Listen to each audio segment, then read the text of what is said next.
So Legends EA released last Friday. Yep. I've watched a bunch of reviews. Welcome back to another episode of Notable Content. We are SJ. And Alex Herschel. And today we're just going to chat real quick with you guys for a bit. Let's get right into it.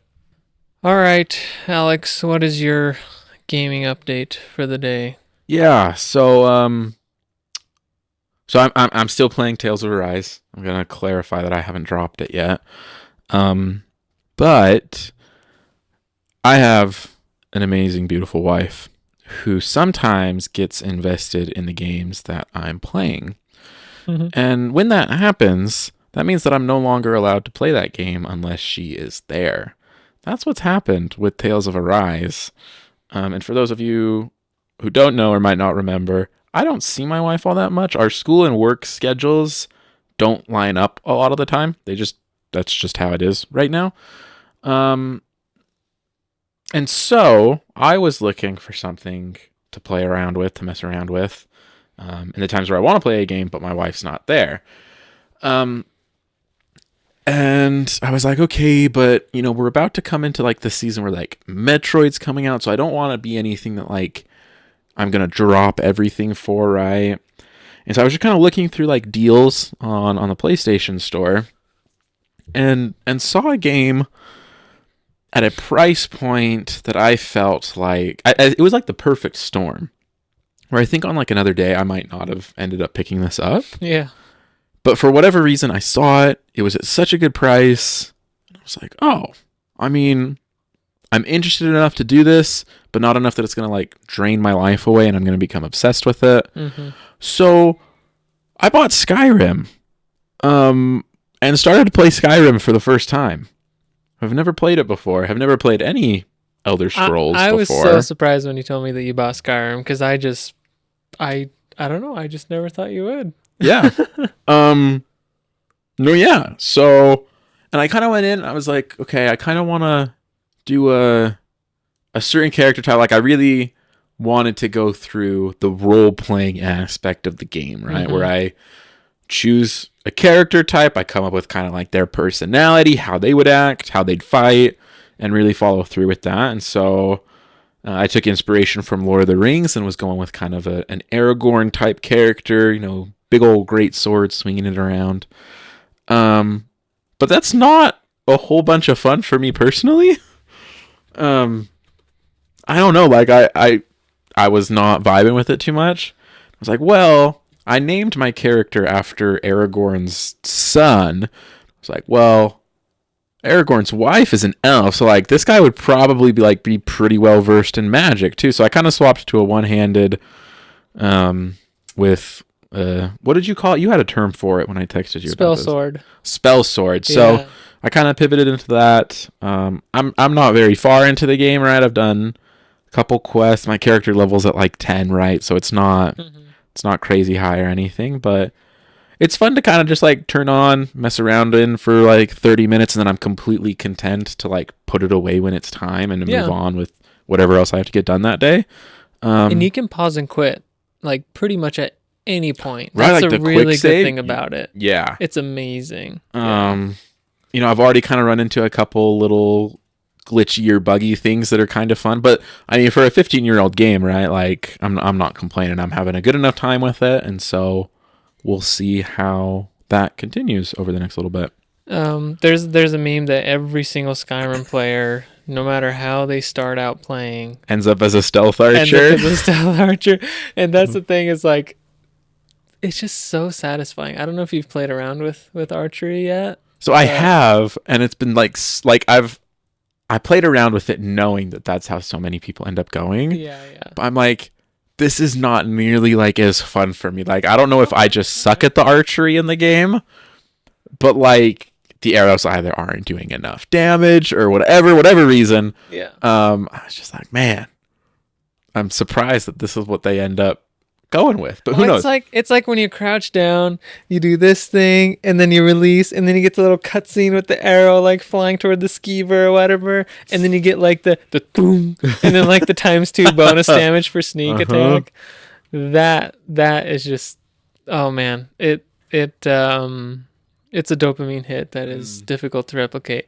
But yeah, I end up when I play, I always tell myself that I'm gonna do something different, but I always end up being a spell sword with a bow and arrow for ranged. Like that's pretty much what I end up doing. But if you ever get into mods, And that is a whole new world. But I'd recommend just playing it vanilla, for your first time. do It's you great. ever, when you play, right, and you're using your one-handed weapon, like, do you try to stick to like the aesthetic of a sword, or will you use it like some of the maces, some of the like one-handed axes? Do you ever mess around with those, or do you usually just stick with I the like classic sword? I like swords. I like to stick with the blades, primarily because I do prefer the aesthetics, but also because the perks associated to. So you have like the one-handed perk tree, right? And then eventually it branches off into perks that only apply to hand axes, maces, or swords. Slash, and I think knives.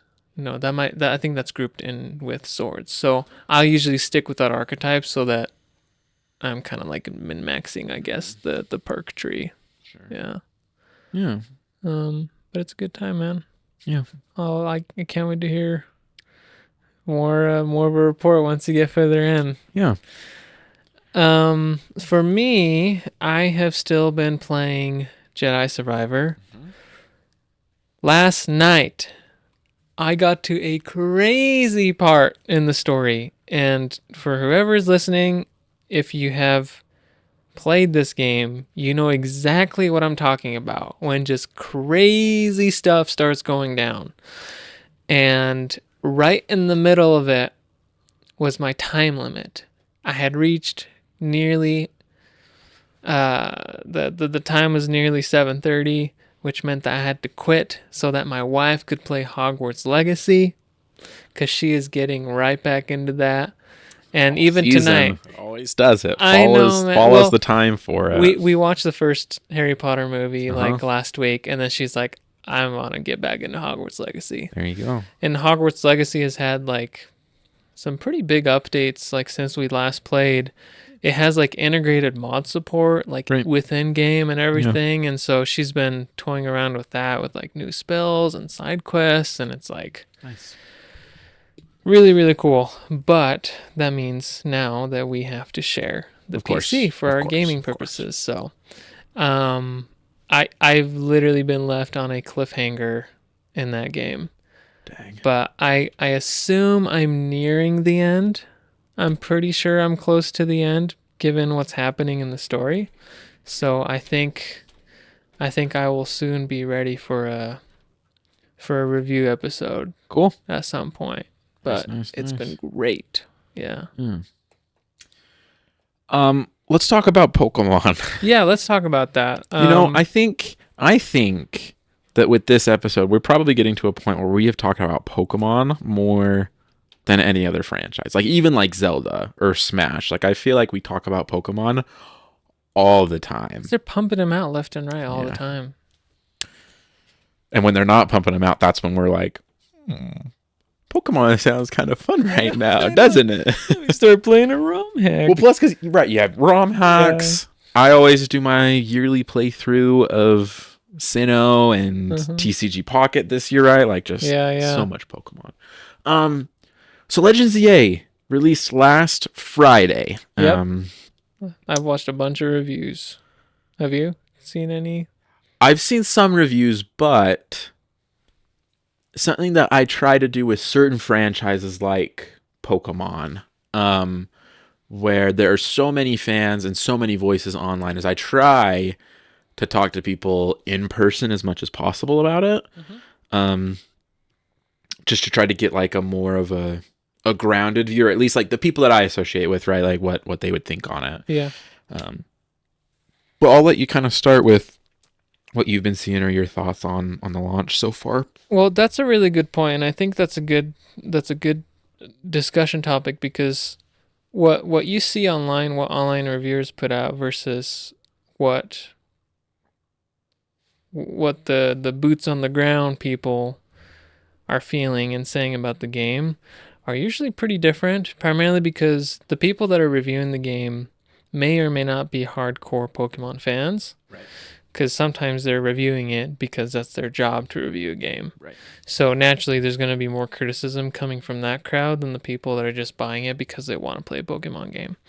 So I think that is a pretty good approach. And everything that I've heard from people who have bought the game that I know personally are enjoying it. They're having a great time with it. That's exactly what I'm seeing too, actually. And that's usually the case with most Pokemon games, honestly. Yeah. That's just kind of how it goes, and that's why their sales don't really suffer, even if there's a lot of negative press online, because the majority of the people who aren't chronically online, they just want to play a Pokemon game. They buy it, and they're not nitpicking frames or graphics. They have a good time, and that's it. In terms of online reviews, I've seen pretty mixed things. I've seen a lot of negative stuff. I've seen a lot of positive stuff. So, but at this point, I think it is what it is. You know, if you care enough about the criticisms, the topics of the criticism, which are, it seems half-baked, it's bland, the graphics really don't do the Switch 2 any justice. Those kind of like technical things, if you really care about that, you know who you are. You know if this is not your game, right? Right. But for everyone else that just wants to play a Pokemon game and they're content with the status quo, then, you know, do your thing, buy it. Yeah, no, I've spoken to 3 specific people about this. 2 of them are actually coworkers of mine. So one of them is this awesome woman. Her and her husband are big like Pokemon people, and they've got, you know, young children. They've got a 4-year-old and an additional one who's younger than that, and like she was like, it's awesome. Like me and my husband started playing it last night. Like it's a lot of fun. You know, we're having a good time with it. And then another coworker is really, really into Pokemon cards. Like goes to events, is always aware of like when drops are coming out and stuff. Like very into the card scene. But she told us that she had never played like an actual Pokemon game. What? Which I thought was crazy. How do you get into the cards without ever touching the game? Right. And she was talking about all this stuff, and we're like, well, emulate it. She's like, oh, I don't really have a great PC. And I was like, well, you can emulate on your phones. Mm-hmm. She's like, even Apple? And I'm like, yeah. She's like, have you done it? And I'm like, yeah. And have you had any problems? No. Like the emulation app that I use, right? The one that you showed me, the little Delta, whatever, the triangle one, right? Yeah. Works great. I've never had any problems with it. But her and her boyfriend decided, and I don't know why they did it. Like I thought about this for a second after they said it, and I don't know why, but they decided to buy a Switch 2 to play this new Pokemon game. And first off, I was like, it's on the old Switch. Like, you don't have to buy an entire new console to do. So I wonder if they didn't have a Switch either, and they're just, oh, we need to get one, and if we're gonna get, it's like might as well a video game console, right? Might as well get the newer one. Yeah. But they started playing, and then she's like, yeah, it's awesome. I'm having a great time. And then I also talked to Tyler, my brother Tyler, and he was like, yeah, I like it more than Arceus. And I was like, what? How can you like this game more than the best Pokemon game ever made? But anyway, he's like, no, it's just like, it feels like you're in the show, right? Where you're, you know, these people come up with, they don't do the turn-based thing, right? Where you just wait. Like, there's more to it. And so the combat feels really good. And right, he's not someone who's going to care about, you know, the fact that the windows look the way they do, or, you know, that it isn't as powerful as it needs to be. It's kind of scratching that itch that he's wanted in a Pokemon game for a long time. So I'm happy that these people are enjoying it, right? Yeah. Will I buy it? Probably not. I don't have enough love for the Kalos region or any of the starters, or any of the currently announced Pokemon that have mega evolutions. It's like those three main aspects, right? Like I just don't have enough of an attachment to them to justify buying it over other games that I'd rather play instead. Right. But I'm really, really happy that people are enjoying it. And I feel like the discourse around the game has been a lot of people like the negative voices on the game are trying to be so loud and aggressive that like it's becoming like very toxic very fast. Have you seen that at all? Yeah. It's like if they're gonna enjoy it, right? Like Yeah. let them vibe, right? And that's why people have taken it on them to do stuff like ROM hacks, right? And to make Pokemon games that have more of that challenge, more of that technical aspect that people are looking for. And I understand why you'd want Nintendo and the Pokemon Company to do that themselves as well. Mm-hmm. But, you know, yeah, there's a way for you to get what you're looking for as well. So why do you want to take away what other people are enjoying? I guess is kind of my concern. So I think part of the reason why the negative voices on this particular game are so vocal, and it was for Scarlet and Violet too, but with that one, I feel like it was more of an obvious just technical issue. Sure. It was so bad that Nintendo had to make a public statement about it, right? Like even the Pokemon lovers recognized, yeah, this doesn't look pretty. I'm still having fun, but this doesn't look great.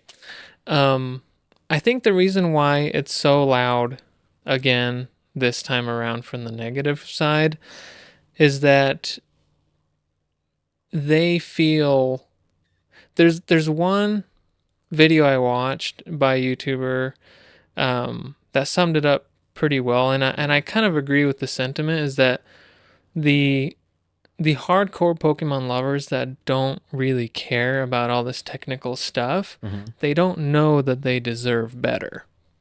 And so what this guy was saying, he was basically trying to advocate for the Pokemon lovers. It's like, hey, it's great that you love this game and you have a good time with it, but this is the most profitable IP in the entire planet. Right. You deserve better than this for what you're paying, is kind of what he's saying.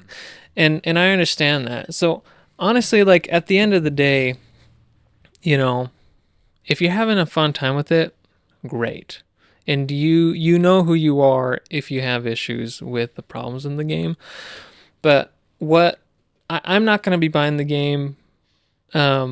And by the way, like, take everything we say with a grain of salt because we ourselves haven't played the game, obviously, right? So, like, there could totally be a chance where, like, if I bought the game and picked it up, like, maybe I'd have a great time with it, you know? Sure. But I guess I'm not going to buy the game purely out of principle because, and to be clear, I've never been a hardcore graphics guy, right? Like, I've been a Nintendo guy. I've been gameplay first above and all else. If the gameplay is really good, I'm not super concerned with the graphics. Sure. But I draw a line at a certain point, and past that line, like, it goes into complacency. And that's where I feel the Pokemon franchise in terms of their games is headed. Sure. And has been and is there, really, honestly.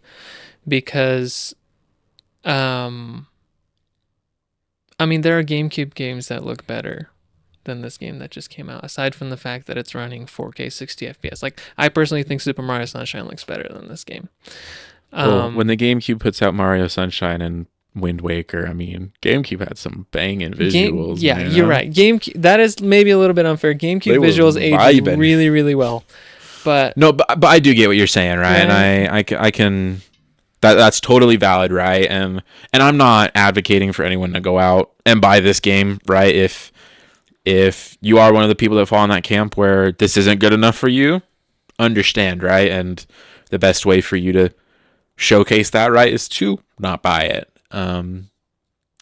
What's crazy is Pokopia is going to come out in a couple months, and people are going to love that game compared to this. I'm saying it right now. Pokopia will be more liked by the There will be less complaints about Pokemon Pocopia, Is that the one where you're building a thing? where you're like the Ditto that turns into the King of Men. Yeah. I'm willing to bet that there will be less criticism levied towards that game I than agree. these ones. And I think, like, part of the issue is that, so we had this, like, incredibly ambitious title that was Legends Arceus. It was huge. It was expansive. It was a little rough around the edges, but I feel the art style made that a lot more palatable. That like kind of, watercolor brushstroke, not very like saturation turned down a little bit kind of look.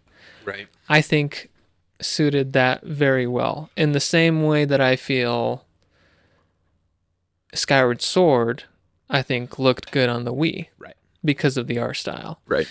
And those little things, little pop-ins here and there or whatever, it was easy to forgive given the nature of the game and how wide and massive it was, and the fact it was running on the Switch 1 hardware. Sure. Like, what they did there, I think, was fine and serviceable. Sure. The problem is, I think, this is just my speculation. I could be totally wrong, but this is part of what kind of rubs me the wrong way. I think they saw Arceus and they're like, okay, how can we make a game like that, but make it run way better at, 4K or whatever, and not have a lot of these, just make it run better, right, with higher performance. And what better way than to have a bunch of buildings all over the place that block your view so you can't really see very far. And that's what you get. And, like, it's just so limiting and confined, and everything looks the same. I mean, it almost feels like, there's like a whole, sewage area that looks a little unique, but aside from that, it's like playing an entire Pokemon game inside of a Zelda shrine. Like, it just kind of feels like that, Like, why can't I go outside the city? Like, why am I just limited to the city? And even these little, like, pockets of, I don't know what they call them, the wild area equivalents or whatever, where Pokemon roam around, it's like, why is that not outside the city? Like, why are we limiting ourselves so much? And I think it's purely to boost performance. I don't know. It just seems so lackluster on that front. Sure. Now, I do want to give them credit. Like, I like what they're trying to do. They have completely revamped how the combat works. That's not the first time that I heard that it feels like you're in the show, like the anime. Right. Like, I've heard another person say that, oh, this is like the closest it's felt to like being in the anime, like fighting it out like they do in the anime, which I think is really cool. But there are so many things about this game that just screams complacency and lack of time in the oven to me. Sure. That I just cannot in good conscience buy it. But I think what we really have to be careful of is, like, it's okay to criticize the game. Like, criticize the game, not the players, right? Sure. So, like, if this isn't up to snuff for you and you have issue with it, that's okay. But take care not to step on the toes that are really enjoying it and having a good time with it. Because at that point, that's when you start to build contention, and, we just have to be careful with that. Yeah. No, I agree. I think that's a really good way to put it. But yeah. So that's what we got for you today, right? I don't think there's anything else to cover. Yeah, that's about it. If you have this game, please let us know how you're liking it. Like, I would love to, see something in the Discord or in the email or something. Yeah, I know myself and like some others have complained a little bit about the state of Pokemon in the Discord, but please don't be afraid. Like, we're not gonna attack you if you post something positive. If anything, we want to hear those opinions, right? And that's why I say that, we have to kind of be careful how we communicate, because, like, I don't want to drown out anybody that's like enjoying the game because of my criticism, right? So like if anyone is enjoying a video game, that is a win by my book, because that's really what we're all about here. Thank you so much to our Patreon supporters and your amazing, amazing selves. We have Joshua, Tyler, Matthew. We also have Jay Maurer, Nicholas, Noah, and Qualthorn. You guys are all amazing. We are very thankful for you. We're thankful for all our listeners. Thank you for taking the time to listen to us chat with you a little bit today. Talk to you next time.